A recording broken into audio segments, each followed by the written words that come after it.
Good morning mga kadugo, dugong Pilipino, saan mang sulok ng mundo. Namamasyal tayo ngayon dito sa Bogoys Farm at ito yung kulungan ng mga baka ni Christian. Hindi tayo makakapasok dahil nakalak. Ayan o, napakadamo na.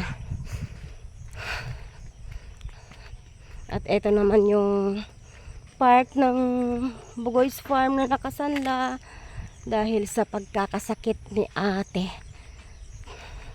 And hindi ako nagsasawang nagpapasalamat dun sa kapatid ko na may-ari nito kasi inalaw niya mga kadugo na maisanla ito kahit na ito lang yung natatanging niyang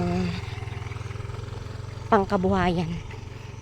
Ay, naunawaan niya yung pangangailangan ng aming kapatid. That time wala kaming pwedeng napagkunan. Ang lalaking mga baka mga kadugo, wala pang tanim itong part na nakasanla. Ang ganda tingnan.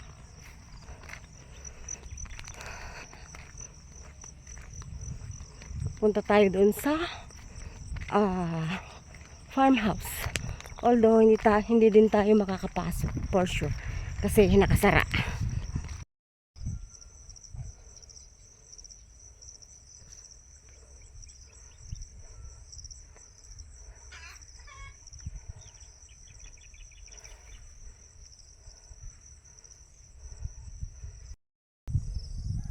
Nagbunga itong iilang-ilang tanim na pinya dito sa Bogoys Farm mga kadugo.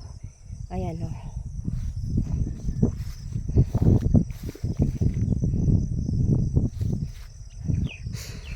Yan yung farmhouse for now.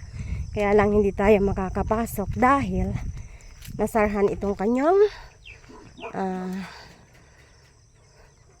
gate ba yan? Ruangan sa Ilocano. So hanggang dito na lang mga kadugo ang ating vlog, ang ating update dito sa Bogoys Farm. Thanks for watching. God bless.